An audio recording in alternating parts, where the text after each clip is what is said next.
guys have had, the execution you guys have had, it seems like as an organization, how big is it to capitalize at this time of year? Because this is the ebbs and flows of the season. Yeah. I feel like you guys are. That you are hitting on it for sure. The Toyotas right now are at the top of the sport, and yeah, whenever you have the fastest cars in the industry, you need to be executing races, winning. I haven't won yet, but we knocked on the door certainly. But I feel like our execution has been really good. Last week at Darlington, we missed on the setup.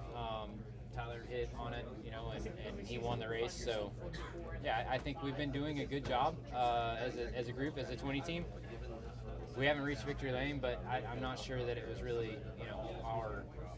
on us. I think we've been doing a pretty good job.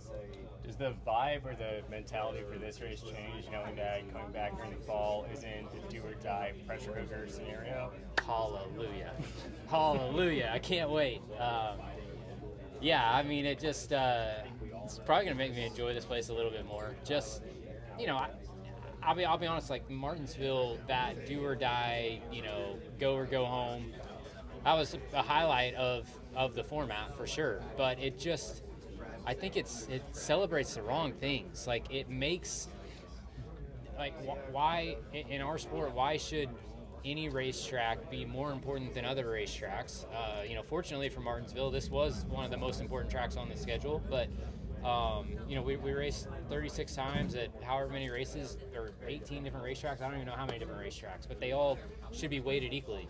And now, I wouldn't say that they're all weighted equally, but they're a lot closer. So I'm excited about that. And the champion of the sport should have to be good at all the racetracks, not just Martinsville and wherever the championship race is. Are you able to leave here in the spring knowing that we have something that I'm confident we can bring into the fall, or does it always change from the spring to fall? Especially with the weather tomorrow going to be on the cooler side. Yeah, I think there are certainly some tendencies that translate, but there are others that don't. I think that honestly, the format really changed the way that all of the fall races race, and it was a system that we were all racing under. So I don't want to say that it was an unfair system, but certainly if you were out of the playoffs, if you weren't in that final 8, you raced the track, you raced the competitors that are in the final 8 a lot differently than the other competitors. And if you're not in that in the chase, then I think you come here you don't think you have a realistic shot at winning. So I don't know. I'm excited about the format changes, and I think that'll directly impact how the spring and the fall races combine and coexist with each other. So I think it was more so about that playoff format and who's in the playoffs and who's not in the playoffs versus Martinsville in the spring and weather conditions and Martinsville in the fall. What would you like your car to do or feel tomorrow that you would like to put in the notebook for the fall? It seems like Martinsville, I just go back to that race in 2022 that I won.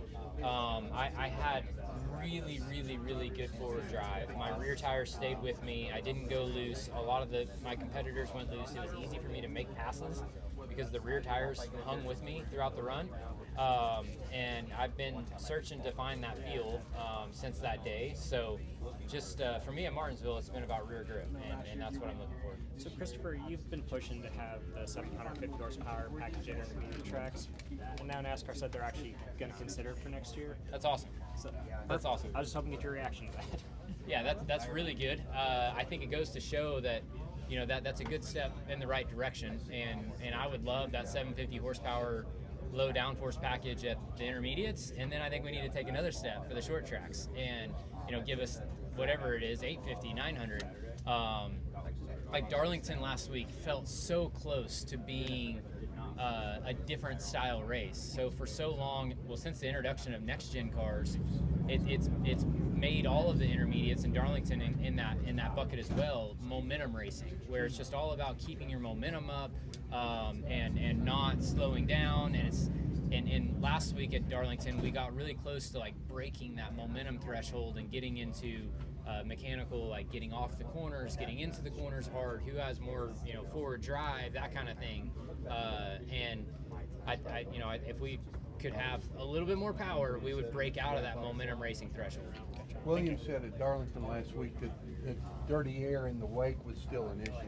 Did you find that as well? It certainly was. Yeah, it was. And I was not as strong as what I was at Phoenix. I thought Phoenix, the horsepower was able to overcome the dirty air bubble a little bit easier. Darlington, it wasn't as easy as it was at Phoenix. So I think that goes to show that the bigger the track, probably need a little bit more horsepower at Darlington because you have a taller gear, it's a little bit boggier. So yeah, I certainly felt dirty air was still an issue, and it probably is always going to be an issue at Darlington, but certainly it was a step in the right direction. So along those lines, what's the expectation at Bristol in a couple of weeks? Bristol, I don't know. I mean, Phoenix really threw me for a loop because I thought Phoenix was going to be one where you couldn't tell that big of a difference with the horsepower increase, and that's been probably the biggest difference maker that we've seen across the across the schedule so far. Bristol, I don't know what to think. I think that we very well could go there, and it looked very similar to the years past.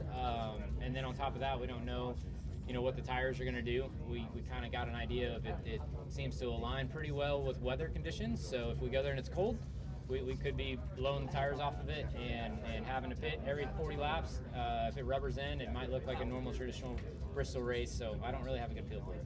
Your pit crew has been exemplary to start the season. Was there something that changed over the winter, and how much do you have to change, like box entry, steering wheel movements, and so on, with like speed like that? Yeah, I think there was a small personnel change on my pit crew through the off season, and they've been killing it, man. It's been so fun to be a part of, and certainly inside the car, your brakes have gotten a lot quicker. Even especially doing the Xfinity car or the O'Reilly car in the truck last week. The pace of the pit crews are incredible across the Cup Series, and then mine has taken another leap forward. So proud of our group for sure. Do you notice the racing being any different because of the change in the format? Because there's not a win and you're in, or people behaving differently?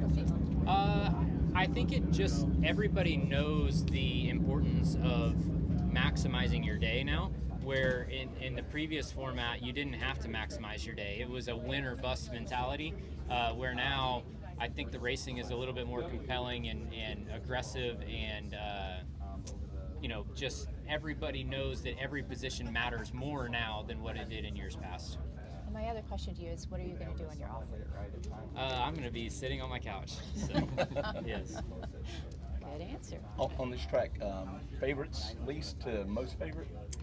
It's pretty low on the list. Oh, right. Pretty low on the list, yeah. With the more horsepower, is the braking, where you brake and where you lift, is it different with the more horsepower than the 670? Is it take a little while to get used to? Are you learning that on the sim before you come to the racetrack? Certainly, we did a lot of simulation work, and I'm sure everybody did.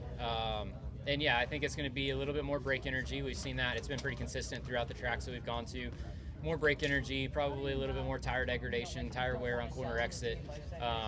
So it's going to matter. It's going to matter, and it's going to change the way that we attack this place for so sure. It could increase the more. You have to be gentler on the brakes because you're going into the corner more. You got to be careful because brake issues can break failures. So this is. It's probably not as high of a brake energy track as some of the road courses. Okay. Thinking of like Coda, and even Watkins Glen, some of those places, all of the road courses where you're really hard on the brakes. This place isn't as brake energy heavy as those tracks are, so I wouldn't foresee any brake issues. Thank you.